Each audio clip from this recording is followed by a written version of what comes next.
ನನ್ನೆಲ್ಲ ಸಂಘದ ಪದಾಧಿಕಾರಿಗಳು, ರಾಜ್ಯ ಪರಿಷತ್ ಸದಸ್ಯರು, ನನ್ನ ಸಮಸ್ತ ನೌಕರರಿಗೆ ನಾನು ಧನ್ಯವಾದಗಳನ್ನ ತಿಳಿಸ್ತೇನೆ. ಪರಿಷತ್ ಸಭೆಯ ನಾವು ಕೊಪ್ಪಳ ಜಿಲ್ಲೆ ಗಂಗಾವತಿ ತಾಲೂಕಲ್ಲಿ 28ನೇ ತಾರೀಕು ಹಮ್ಮಿಕೊಂಡಿದ್ದೀವಿ. ಅಲ್ಲಿ ನಮ್ಮ ಪದಗ್ರಹಣ ಸಮಾರಂಭ ನಡೆಯುತ್ತೆ. ಈಗ ನನ್ನ ಆಯ್ಕೆ ಆಗಿದೆ.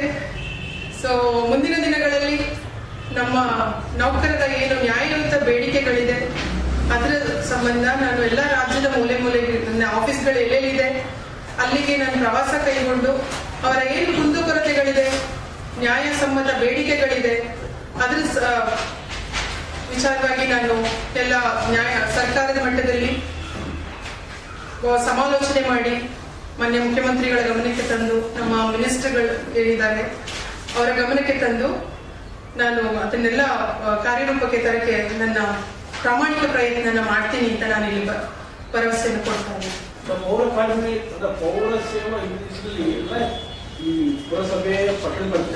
ಇದು ಎಲ್ಲ ಪುರಸಭೆ ಅಧಿನಿಯಮಕ್ಕೆ ಏನು ಒಳಪಡುತ್ತೆ, ಆಕ್ಟ್ 1964 ಏನಿದೆ ಅದ್ರ ಒಳಪಡೋ ಎಲ್ಲ ಇದಕ್ಕೂ ನಾವು ಇದು ಮಾನ್ಯತೆ ಪಡೆದ ಸಂಘ ಆಗಿದೆ. ಪುರಸಭೆಗಳು, ನಗರ ಸ್ಥಳೀಯ ಸಂಸ್ಥೆಗಳೇನಿದೆ, ಮಹಾನಗರ ಪಾಲಿಕೆಗಳು ಎಲ್ಲ ಗ್ರೂಪ್ ಎ ಇಂದ ಗ್ರೂಪ್ ಸಿ ಡಿ ಎಲ್ಲ ಈ ವೃಂದದವರೆಗೂ ನಮ್ಮ ಈ ಸಂಘ ಮಾನ್ಯತೆಯನ್ನು ಪಡ್ಕೊಂಡಿದೆ. Elected sir. ಮತ್ತೆ ಆಯ್ಕೆ ಸರ್ವಾನುಮತದಿಂದ ರಾಜೀನಾಮೆ ಕೊಡ್ತಾರೆ ಸರ್. ಅವಿರೋಧವಾಗಿ ಆಯ್ಕೆ ಆಗಿದೆ. ಈ ಒಂದು ಸ್ಥಾನಕ್ಕೆ ಬರಬೇಕಾದ್ರೆ ನಿಮ್ಗೂ ಕೂಡ ನಿಮ್ಮ ಬಗ್ಗೆ ಒಳ್ಳೆ ಇತ್ತು ಅವ್ರು ಮಾಡಿರೋದು, ನಿಮ್ಮ ಸೇವೆ ಅವ್ರು ಬೇಕು ಅಂತ. ಮುಂದಿನ ದಿನಗಳಲ್ಲಿ ಅವರ ಕುಂದುಕೊರತೆಗಳನ್ನ, ಅವರ ಬೇಡಿಕೆಗಳನ್ನ ಈಡೇರಿಸ್ತಾರೆ ಏನಂತೀರ? ಅಟ್ ಪ್ರೆಸೆಂಟ್ ಏನೆಲ್ಲ ಬೇಡಿಕೆಗಳಿದೆ, ಆಲ್ರೆಡಿ ಏನೆಲ್ಲ ಕೊರತೆಗಳಿದೆ, ಅದರಲ್ಲಿ ಪ್ರಮುಖವಾಗಿ ನೀವು ಯಾವುದನ್ನ ಈಡೇರಿಸಲಿಕ್ಕೆ ಇಚ್ಛಿಸ್ತಾರೆ? ಸರ್, ನಮ್ಮ ಇಲಾಖೆಯಲ್ಲಿ ಜ್ವಲಂತ ಸಮಸ್ಯೆ ಅಂದ್ರೆ ಕಳೆದ 25-30 ವರ್ಷಗಳಿಂದ ಏನು ನಮ್ಮ ಪೌರ ಕಾರ್ಮಿಕರು, ಡಿ ಗ್ರೂಪ್ ಅವರು, ಲೋಡರ್ಸ್, ವಾಟರ್ ಸಪ್ಲೈ ಆಪರೇಟರ್ಸ್ ಇದ್ದಾರೆ, ಪೌರ ಕಾರ್ಮಿಕರಿದ್ದಾರೆ, ಇವರೆಲ್ಲ ಕೆಲಸ ಮಾಡ್ತಿದ್ದಾರೆ ದಿನಗೂಲಿ ಆಧಾರದ ಮೇಲೆ, ಟೈಮ್ ಸ್ಕೇಲ್ ಅಲ್ಲಿ, ಹೊರಗುತ್ತಿಗೆಯಲ್ಲೆಲ್ಲ ಕೆಲಸ ಮಾಡ್ತಿದ್ದಾರೆ. ಇವರ ಇನ್ನೂ ಸಕ್ರಮಾತಿ ಆಗಿಲ್ಲ. ಅದೊಂದು ದೊಡ್ಡ ಸಮಸ್ಯೆಯಾಗಿ ಹಾಗೆ ಉಳ್ಕೊಂಡಿದೆ. ಈ ನಿಟ್ಟಿನಲ್ಲಿ ನಾವು ಪ್ರಾಮಾಣಿಕ ಪ್ರಯತ್ನ ಮಾಡಿ ಅವ್ರಿಗೊಂದು ನ್ಯಾಯ ದೊರಕಿಸ್ಕೊಡ್ಬೇಕು ಅನ್ನೋದು ನನ್ನ ಮೇನ್ ಧ್ಯೇಯ ಆಗಿದೆ. ಅದ್ರ ಕಡೆ ನಾನು ಗಮನ ಹರಿಸ್ತೀನಿ. ಅಂಡ್ ಹೊರಗುತ್ತಿಗೆ ನೌಕರರು ಏನಿದ್ದಾರೆ ಅದನ್ನ ನೇರ ಪಾವತಿಗೆ ಒಳಪಡಿಸೋದು, ಅದ್ರದ್ದು ನಮ್ಮ ಪ್ರಸ್ತಾವನೆ ಸರ್ಕಾರದಲ್ಲಿದೆ. ಅದನ್ನು ನಾವು ಈಡೇರಿಸಕ್ಕೆ ಪ್ರಯತ್ನ ಪಡ್ತಾ ಇದ್ದಾರೆ, ಮುಂದೆ ಮಾಡ್ತೇವೆ ಅದನ್ನ. ಟೆಂಪ್ರವರಿ ಇದ್ದಾರೆ, ಅವರು ದಿನಗೂಲಿ ಮೇಲೆ ಇದ್ದಾರೆ, ಅವ್ರನ್ನ ಪರ್ಮನೆಂಟ್ ಮಾಡ್ಬೇಕು, ಕಾಯಮತಿ ಮಾಡ್ಬೇಕು. ಯಾಕಂದ್ರೆ ಅವರು ತುಂಬಾ ವರ್ಷಗಳಿಂದ ನಮ್ಮಲ್ಲಿ ಕೆಲಸ ಮಾಡ್ತಿದ್ದಾರೆ.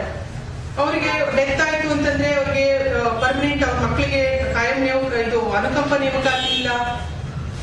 ಸೊ ಅವ್ರಿಗೆ ಯಾವುದೇ ಗವರ್ಮೆಂಟ್ ನೌಕರಿಗೆ ಏನು ಬರುತ್ತೆ ಸವಲತ್ತುಗಳು ಅದು ಸಿಗ್ತಾ ಇಲ್ಲ ಅವ್ರಿಗೆ.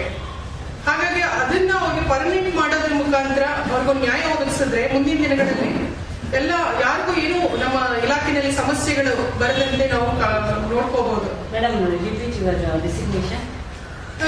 KMS officer, assistant director, DMA, directorate ನಗರಾಭಿವೃದ್ಧಿ ಇಲಾಖೆಗೆ. ಪೌರ ಸೇವಾ ನೌಕರ ಸೇವಾ ಸಂಘದ ವತಿಯಿಂದ ಈ ಹಿಂದೆ ಏನು ರಾಜ್ಯಾಧ್ಯಕ್ಷರಾಗಿದ್ದರು TR ಸತ್ಯನಾರಾಯಣ ಸಂಘದ ಸಂಸ್ಥಾಪಕರು, ಅವರು ರಾಜೀನಾಮೆಗೆ ತೆರವಾದ ತಕ್ಷಣ ನನ್ನನ್ನು ಹಂಗಾಮಿ ರಾಜ್ಯಾಧ್ಯಕ್ಷರನ್ನಾಗಿ ಘೋಷಣೆ ಮಾಡ್ತಾರೆ. ಸೊ ಈ ಒಂದು ಹಂತದಲ್ಲಿ 4 ವರ್ಷ 3 ತಿಂಗಳು ನಾನು ಸತತವಾಗಿ ರಾಜ್ಯಾಧ್ಯಕ್ಷರ ಸ್ಥಾನದಲ್ಲಿ ಕೆಲಸ ಮಾಡ್ಕೊಂತ ಬರ್ತಾ ಇದ್ದೆ. ನನ್ನ ಒಂದು ವೈಯಕ್ತಿಕ ಸಮಸ್ಯೆಗಳು ಮತ್ತು ಆರೋಗ್ಯ ಸಮಸ್ಯೆಯಿಂದ ನಾನು ರಾಜೀನಾಮೆ ಕೊಡಬೇಕಾಗಿತ್ತು. ಸೊ ಅದರಿಂದ ರಾಜೀನಾಮೆಯನ್ನ ಇವತ್ತಿನ ಒಂದು ರಾಜ್ಯ ಪರಿಷತ್ ರಾಜ್ಯ ಕಾರ್ಯಕಾರಿಣಿ ಸಭೆಯಲ್ಲಿ ರಾಜೀನಾಮೆಯನ್ನು ಅಂಗೀಕರಿಸಿಕೊಂಡು ಒಂದು ನೂತನವಾದ ರಾಜ್ಯಾಧ್ಯಕ್ಷರನ್ನ ಆಯ್ಕೆ ಮಾಡಬೇಕಂತೇಳಿ ಘೋಷಣೆ ಮಾಡ್ಕೊಂಡಿದ್ದೆ. ಸರ್, ನೀವು ಇದ್ದಾಗ ಇವರೆಲ್ಲ ನಿಮ್ಮ ಒಟ್ಟಿಗೆ ಇದ್ರಲ್ವಾ? ಎಲ್ಲರೂ ಇದ್ದಾರೆ ಸರ್. ಹಂಗಿರ್ಬೇಕಾದ್ರೆ ಯಾಕೆ ಅವಾಗ ಪರ್ಮನೆಂಟ್ ಮಾಡಿಲ್ಲ ಸರ್? ಈಗ ಸರ್ಕಾರದ ಮಟ್ಟದಲ್ಲಿ ಸಾಕಷ್ಟು ಸರಿ ನಾವು ಬೇಡಿಕೆಗಳನ್ನ ಈಡೇರಿಸೋದಕ್ಕೆ ಮಾನ್ಯ ಸಚಿವರು, ನಮ್ಮ ಏನು ಪೌರಾಡಳಿತ ಸಚಿವರು, ಮಾನ್ಯ ಸರ್ಕಾರದ ಕಾರ್ಯದರ್ಶಿಗಳು ಮತ್ತು ಪೌರಾಡಳಿತ ನಿರ್ದೇಶಕರಿಗೆ ಹಲವಾರು ಬಾರಿ ಮನವಿಗಳನ್ನು ಕೊಟ್ಟಿದ್ದೀವಿ. ಮತ್ತೆ ಬೆಳಗಾವಿ ಏನು ಅಧಿವೇಶನ ನಡೀತು ಅಲ್ಲೂ ಕೂಡ ನಾವು ಮುಷ್ಕರವನ್ನು ಮಾಡಿದ್ದೀವಿ. ಮತ್ತೆ ಮೇ ತಿಂಗಳಲ್ಲಿ 4 ದಿನ ರಾಜ್ಯಾದ್ಯಂತ ವಾಟರ್ ಸಪ್ಲೈ ಒಂದು ಹೊರತುಪಡಿಸಿ ಉಳಿದ ಎಲ್ಲ ಕೆಲಸ ಕಾರ್ಯಗಳನ್ನು ಸ್ಥಗಿತಗೊಳಿಸಿ ನಾವು ಮುಷ್ಕರ ಮಾಡಿದ್ದೀವಿ ಸರ್ ಈ ಸಂಘದಿಂದ. ಸೊ ಅವಾಗ ಮಾನ್ಯ ಹೋರಾಟ ಸಚಿವರು ಮತ್ತು ಮಾನ್ಯ ಸರ್ಕಾರದ ಕಾರ್ಯದರ್ಶಿಗಳು ಮತ್ತು ಮಾನ್ಯ ನಿರ್ದೇಶಕರು ನಮ್ಮ ಬೇಡಿಕೆಗಳನ್ನ ಮುಂದಿನ ಒಂದು ಕ್ಯಾಬಿನೆಟ್ ಅಲ್ಲಿ ನಾವು ಅಂದ್ರೆ ಬಜೆಟ್ ಅಧಿವೇಶನದಲ್ಲಿ ನಾವು ಅದನ್ನ ಏನು ಬೇಡಿಕೆಗಳನ್ನ ಈಡೇರಿಸುವ ಭರವಸೆ ಕೊಟ್ಟ ಮೇಲೆ ನಾವು ಮುಷ್ಕರವನ್ನು ವಾಪಸ್ ತಗೊಂಡಿದ್ದೀವಿ ಸರ್. ಸೊ ಇವು ಸರ್ಕಾರದ ಮಟ್ಟದಲ್ಲಿ ನಡೀತಾ ಇದೆ ಸರ್. ಈಗ ಆಲ್ರೆಡಿ ಫೈಲ್ಗಳೆಲ್ಲ ಮೂವ್ಮೆಂಟ್ ಆಗಿದಾವೆ ಸರ್. ಈ ನಮ್ಮ ಏನು ಬೇಡಿಕೆಗಳಿದ್ದಾವೆ ಅವೆಲ್ಲ ಕೂಡ ಮೂವ್ಮೆಂಟ್ ಆಗಿದ್ದಾವೆ. ಏನು ಆದೇಶ ಒಂದು ಹೊರಗೆ ಬಿಟ್ಟಲ್ಲ ಸರ್ ಅಷ್ಟೇ. The employees of the employers. So there is this relationship that will be built by the law. That is very important, sir. So once agidre, we register that the social security will be provided. Everybody will be registered, sir. So that when the responsibility irtade. If you see, there is so many torture is going on. Supreme Court ge ಏನು case ಹೋಗಿದೆ ಗೊತ್ತಾ sir? ಒಂದು employee ನ ಪಕ್ಕದ ಅವ್ರ ಮನೆಯಲ್ಲೇ lock ಮಾಡಿಬಿಟ್ಟು ಎಷ್ಟು ದಿವಸ 4-5 ದಿವಸ ಲಾಕ್ ಮಾಡಿಬಿಟ್ಟು ಪಕ್ಕದಲ್ಲಿ ಹೇಳ್ಬಿಟ್ಟು ಹೋಗಿದ್ದಾರೆ. ಕರೆಕ್ಟಾ? EMI ಏನೋ ಕಾಂಟ್ಯಾಕ್ಟ್ ಮಾಡಿ ಒಂದು ಲಾಯರ್ ಅಪಾಯಿಂಟ್ ಮಾಡಿದ್ದಾರೆ.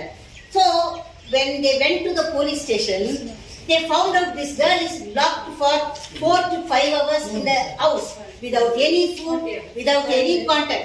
So what happened? This case went up. That is why Supreme Court said all states must formulate a law anta bandide sir. So it is condense ಮಾಡಿರುವುದರಲ್ಲಿ ಅವರವರ ಹಕ್ಕನ್ನ ಡೀಲ್ ಮಾಡಕ್ಕೆ ಸರಿಯಾಗಿ ಇಲ್ಲ sir. We have been reading, I have entire file with me. They are not able to give domestic work ಸರಿಯಾಗಿದ್ದಾರೆ ಗೊತ್ತಾ sir? ನಮ್ಮನ್ನ ಅದರಲ್ಲಿ ಹಾಕಿದ್ದಾರೆ under wages ಅಂತ ಹಾಕಿದ್ದಾರೆ. ಆ ವೇಜಸ್ ನಲ್ಲಿ